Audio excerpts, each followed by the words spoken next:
আমার আজকের মজার রান্না হলো তান্দুরি চিকেন আর থাই ফ্রাইড রাইস। আজকের রান্নাটা একটু স্পেশাল কারণ এটা আমার বাসার সবার খুবই পছন্দের। বাট যে কোনো সময় যেহেতু হাতের কাছে যে কোনো সবজি থাকে না, এই কারণে আমি যেটা করি সেটা হচ্ছে ফ্রোজেন করে রাখি এই ফ্রাইড রাইসটা বানানোর জন্য। তো এখানে আমি নিয়েছি ফ্রোজেন সবগুলো ভেজিটেবলস, এখানে ফ্রোজেন পেঁপে কুচি, তারপর হচ্ছে গাজর আর বাঁধাকপি কুচি, আর দিয়েছি মাশরুম স্লাইস করে চিকন করে কেটে রাখা মাশরুম। আর আমি যেহেতু চিকেন আলাদাভাবে তান্দুরি চিকেন করব, এই কারণে এর মধ্যে আমি চিকেন বল দিয়েছি। চিকেন বলগুলো ছিল আমার ফ্রিজে যেহেতু, তো আর সসেস দেওয়ার কথা, তো আমি এটা অ্যাড করবো না এখন আর।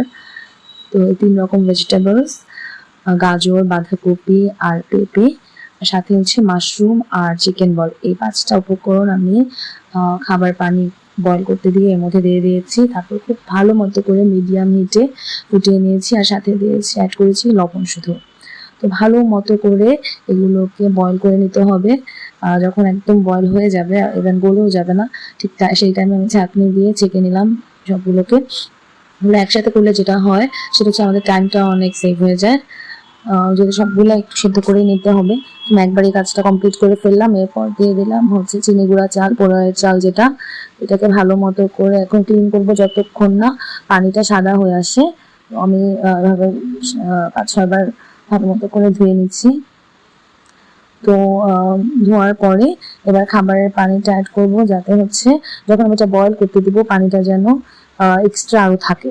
আমি এটা 70 to 80% কুক করে নেব, এর বেশি না। একদম মানে পোলাও হয়ে যায় এরকম করব না, হালকা হওয়ার আগেই 80% যখন হয়ে আসবে তখনই আমি ইনস্ট্যান্ট নামিয়ে ফেলবো। তো এর মধ্যে আমার কোরিয়ান রামেন নুডলসগুলোর মধ্যে যে ড্রাই ভেজিটেবলসগুলো দেয় ওগুলো ছিল, তো আমি ওই রাইসের মধ্যে ওই ড্রাই ভেজিটেবলসটুকু অ্যাড করে দিলাম।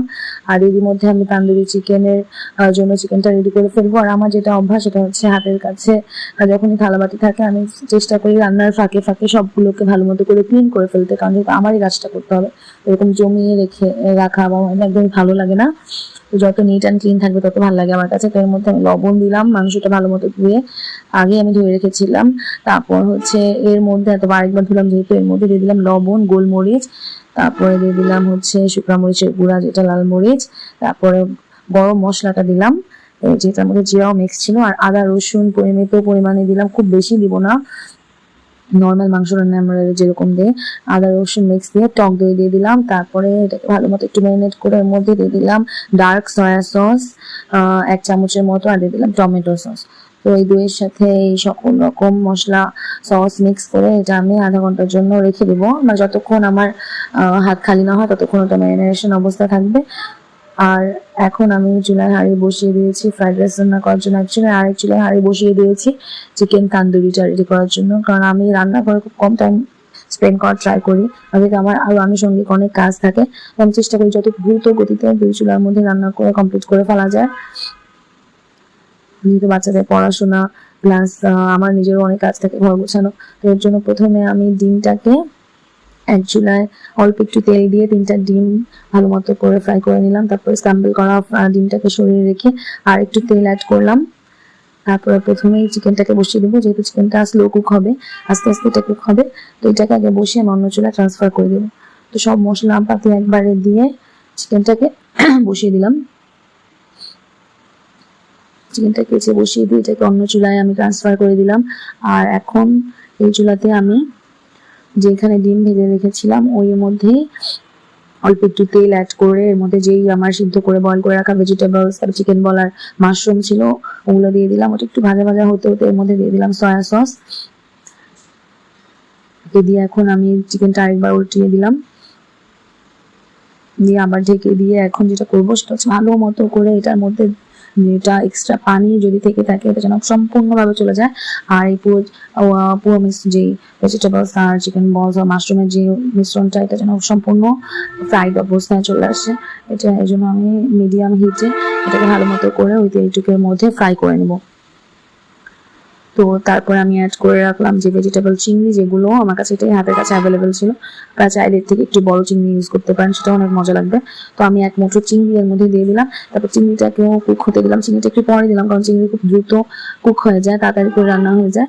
এটা পরে দিলে কোনো সমস্যা নাই, একটু পরে দেওয়াটাই আসলে বেটার। তো চিংড়িটা 5 মিনিট নাড়াচাড়া করে এটার সাথে যখন কুক হয়ে আসছে, তারপর আমি অ্যাড করে রাখলাম বয়েল যে আমার 80% যে বয়েল করা রাইসটা ছিল ওইটাকে। তো এই থাই, এটা আসলে চাইনিজ ফ্রাইড রাইস বা এটাকে থাই ফ্রাইড রাইস বলা যায়, কারণ ডার্ক সয়া সসটা যখন আমরা ইউজ করবো কালারটা একবারে সাদা হয় না। তো তারপর আমি লবণ অ্যাড করলাম, যদিও রাইসে অ্যাড করা আছে লবণ, ভেজিটেবলসে অ্যাড করা আছে লবণ আলাদাভাবে। এরপর আমি একটু টেস্ট দেখে লবণ অ্যাড করে এর মধ্যে দিয়ে দিলাম লাস্টে কাঁচামরিচ। তারপর মনে হলো যে একটু লবণ দিয়ে দিই, আর দিয়ে দিলাম আর একটু গোলমরিচের গুঁড়া। গোলমরিচের গুঁড়াটাই আমি ফ্রাইড রাইস আসলে গোলমরিচের গুঁড়াটাই বেশি মজা লাগে, যদি এখানে কোনো লাল মরিচের কাজ নাই। তো তারপরে যেটা লাস্টে মিক্স করলাম সেটা আমাদের যে এগটা, সেটা ভালো মতো করে মিক্স করে এতক্ষণ আমার চিকেনটাও হয়ে গেছে আরেক চুলায়। তো চিকেনটাকে আরেকবার নেড়েছি, দেখলাম এক পাশ সম্পূর্ণ কুকড, আরেক পাশে যে তেলের উপর উঠে এসেছে, এবং খাবারটা মাশাআল্লাহ এত মজা হয়েছিল। তো লাস্টে আমি যেটা করলাম সেটা চিকেনের উপরে ফ্লেভারের জন্য কাঁচামরিচ দিয়ে দিলাম। এটা ওরকম ভাবে মিক্স করার প্রয়োজন নেই, এটা ঢেকে রাখলে কিছুক্ষণ কাঁচামরিচের যে ফ্লেভারটা এটা চলে যায়। এর মধ্যে ইভেন আপনারা চাইলে ধনেপাতা দিতে পারেন, তো আমি এটা দিইনি আপাতত। এখন যেটা করবো আমি সেটা আমার যে কয়টা হাঁড়ি বাসন এখন তলানো, সেই সবগুলো আমি এখন ধুয়ে ফেলবো ভালো মতো করে। কারণ কিচেনটা যখন ক্লিন থাকে তখন আপনার কাছে মনে হয় না যে আমার অনেক কাজ জমে গেছে, প্লাস মনটাও ফ্রেশ থাকে। যত ক্লিন জিনিসের মধ্যে আমরা থাকবো, যত ক্লিনলি ওয়েতে আমরা থাকবো, ততটা মন ভালো থাকবে, মন ফ্রেশ থাকে। আর এটা আমার কাছে আসলে ফিল হয়। তো আমার যেহেতু রান্নাও শেষ, আমার হাঁড়ি বাসনগুলো ধুয়ে তারপর খেতে বসলে যেটা হয় সেটা মনের মধ্যে একটা শান্তি লাগে। তো এই যে ফ্রাইড রাইস আর এই যে তান্দুরি চিকেন, দ্যাটস ইট।